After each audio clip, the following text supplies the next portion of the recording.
Python data science నుండి advanced జెన్ AI వరకు latest technologies నేర్చుకోవడానికి వీక్యూబ్ సాఫ్ట్వేర్ సొల్యూషన్స్ ని సంప్రదించండి. అంతే జరిగింది సార్ అక్కడ. సో దానితో ఇండియాకి ఏమైనా ముప్పు ఉందా అంటే ఒక అంశంలో తీసుకుంటే నాకు అడిగితే లేదు అని అంటారు. ఎందుకంటే లేదు అంటే ప్రస్తుతానికి లేదా అంటే ఎప్పటికీ ఉంటుందా? ఎప్పుడు అంటే సార్ ఒక మాట గుర్తుపెట్టుకోండి సార్, పాకిస్తాన్తో చేతులు కలుపుకున్న వాడికి తెలుసు పాకిస్తాన్ ఒక ఎదవ దేశం అని చెప్పి. కాకపోతే హిందీలో ఒక సామెత ఉంది సార్, వక్త్ ఆనే పర్ గధే కో భీ బాప్ బనానా పడతా హే. అవసరం వచ్చినప్పుడు గాడిద కూడా వ్యవహారం చేసుకోవాల్సి వస్తుంది. ఆ గాడిదే పాకిస్తాన్ దేశం సార్. ఇప్పుడు అవసరం ఉంది కాబట్టి వాడితో వ్యవహారం ఉంది సార్. కాకపోతే పాకిస్తాన్కి భారత్కి పెద్ద యుద్ధం జరిగినప్పుడు ఎవ్వడు అడ్డు రాడు సార్. అడ్డొచ్చినోడికి తెలుసు మనం ఏం చేస్తామని.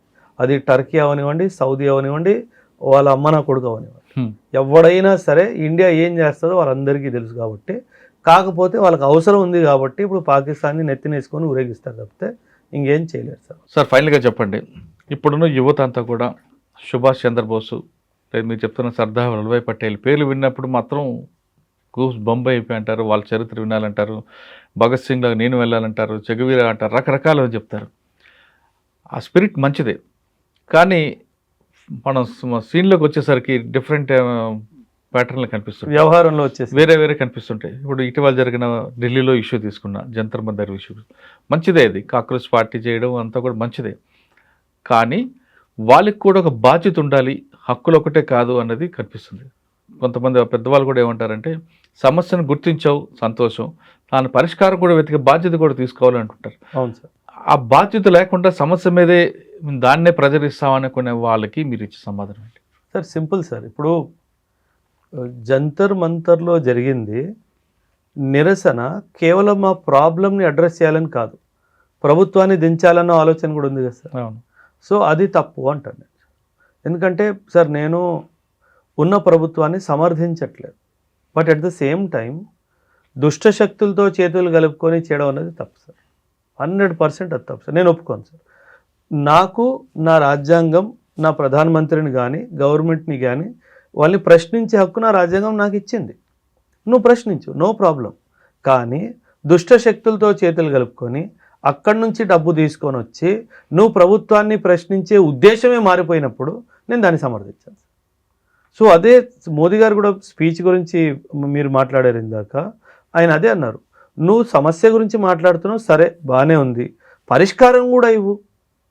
నేను చెప్తాను సార్ పరిష్కారము. ప్రతి ఒక్క ఇంపార్టెంట్ సిటీలో ఆర్మీ ఉంది కదా సార్, ఆర్మీ ఎస్టాబ్లిష్మెంట్ ఉంది. పోనీ మీకు పోలీస్ మీద నమ్మకం లేదు అంటున్నారు, fine, for the discussion sake okay. ప్రతి మేజర్ సిటీలో, ప్రతి మేజర్ టౌన్లో ఒక ఆర్మీ ఎస్టాబ్లిష్మెంట్ ఉంది. ఎప్పుడైతే నీట్ ఎగ్జామ్స్ జరుగుతాయో పేపర్ ఎక్కడైతే ప్రెస్లో ప్రింట్ అవుతుందో స్ట్రైట్గా ఆర్మీ కంటోన్మెంట్కి పంపించు. Let the paper be stacked in the army cantonment. ఏ రోజైతే ఎగ్జామ్ ఉంటుందో ఆ రోజు ఆర్మీ వాడే కాన్వాయ్ తీసుకెళ్తాడు, ఎగ్జామ్ సెంటర్ దగ్గర పేపర్ వెళ్తుంది, ప్రిన్సిపల్ రిసీవ్ చేసుకుంటాడు, ఎగ్జామ్ కండక్ట్ అయ్యేంత వరకు ఆర్మీ వాడు నిల్చొని ఉంటాడు. మోసాలు చేయొచ్చండి, చెయ్యాలనుకున్నవాడు ఎక్కడేం లేదు సార్, కుదరదు. ఎందుకంటే ఆర్మీలో కూడా చాలా ఎగ్జామ్స్ జరుగుతాయి సార్. ఆర్మీ వాడు కూడా promotional exams, cadre promotional exams అన్నీ జరుగుతాయి. మా ప్రొసీజర్ ఏంటి తెలుసా సార్? ఏ దేశంలో చివరిలో ఉన్నా సరే ఒక యూనిట్కి, ఒక రెజిమెంట్కి రెస్పాన్సిబిలిటీ ఇస్తారు.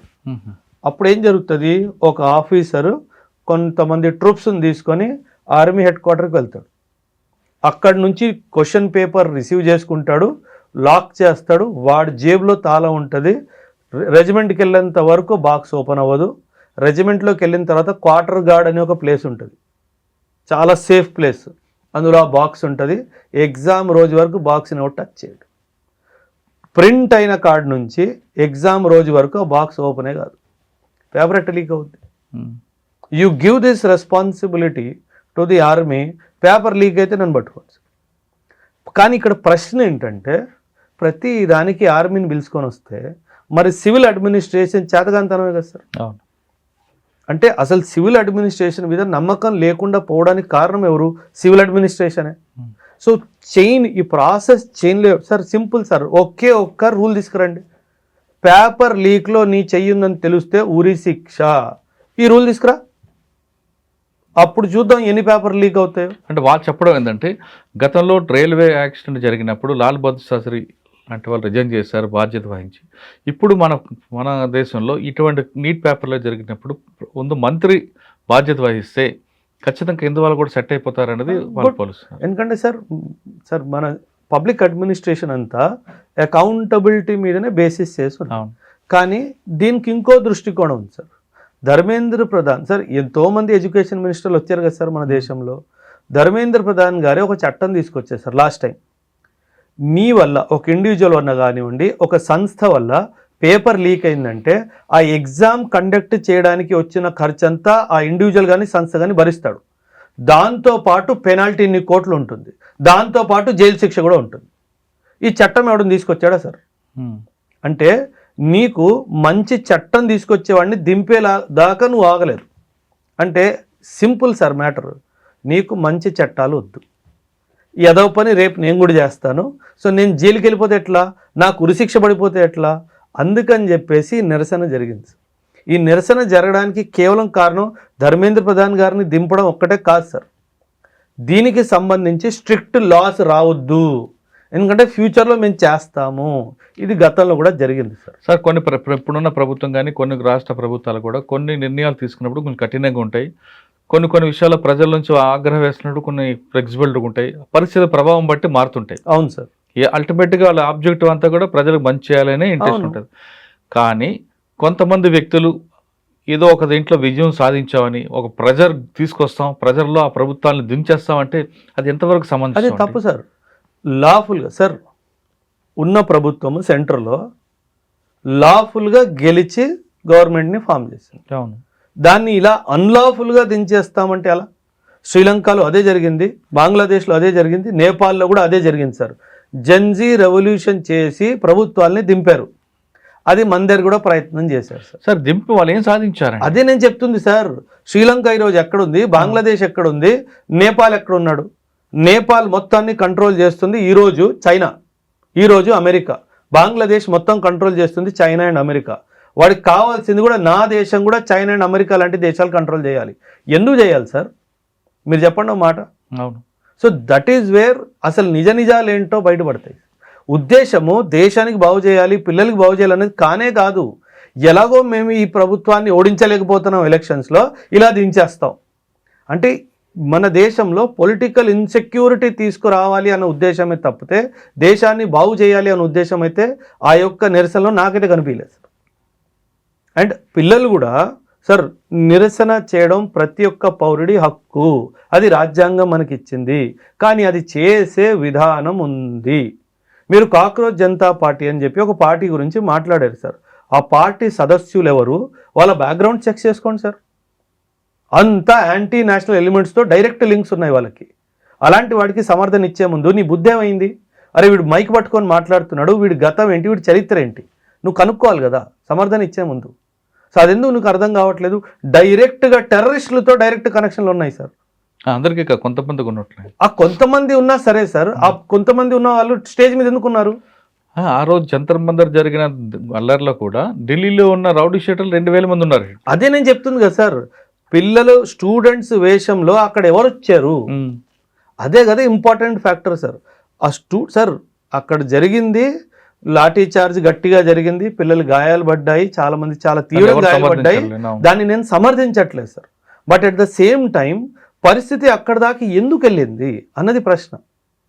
జంతర్ మంతర్లో మొదటిసారి జరగలేదు కదా సార్ నిదర్శనం, ఎన్నోసార్లు జరిగాయి కదా సార్. అంతవరకు ఎందుకు సార్? మన రామ్దేవ్ బాబా జైలా జంతర్ మంతర్లో పోలీసులు ఆయన కూడా ఎత్తుపోలా, అన్నా హజారే గారు చేయలేదా? ఇది మొదటిసారి జరగలేదు సార్. కాకపోతే దీనికి ఒక వేరే యాంగిల్ చూపించి ప్రభుత్వాన్ని పగలగొట్టాలి. ఎందుకు పగలగొట్టాలి సార్? అంటే ఒక పేపర్ లీక్ అయితే ప్రభుత్వం పడిపోవాలా సార్? 100% నేను పేపర్ లీక్ని సపోర్ట్ చేయట్లా. బట్ దానికి పరిష్కారం ఏంటి?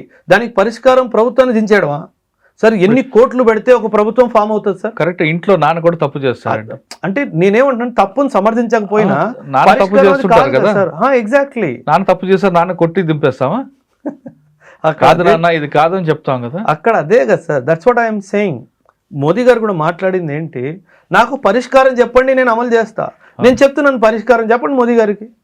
The moment paper is printed, it should directly go to the army cantonment. No civilian in between. Because NEET అంటే కొంతమంది లక్షల మంది పిల్లల భవిష్యత్తు సార్. అవును. పిల్లలు 12 తర్వాత నీట్ రాస్తారు సార్. 6వ తరగతి నుంచి ప్రయాణం మొదలవుద్ది సార్. 6, 7, 8, 9, 10, 11, కొంతమంది 12, కొంతమంది 12 తర్వాత బ్రేక్ తీసుకొని 13, బ్రేక్ తీసుకొని 14, ఇలా 8, 9 సంవత్సరాలు వాళ్ళు కష్టపడితే పాస్ అయ్యే ఎగ్జామ్ నీట్. నీ స్వార్థం కోసం పేపర్ లీక్ చేస్తావా?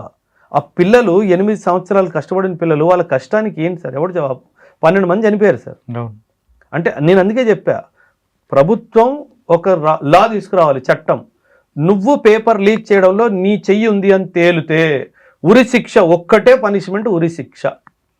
పేపర్ లీక్ చేసి చూపించమని చెప్పండి. చట్టంలో మార్పు రావాలి. మార్పు సార్. ఒక్కొక్కసారి అందుకే నేను స్టార్టింగ్లో మా విషయంలో చెప్పా, మనిషికో మాట గొడ్డుకోదు.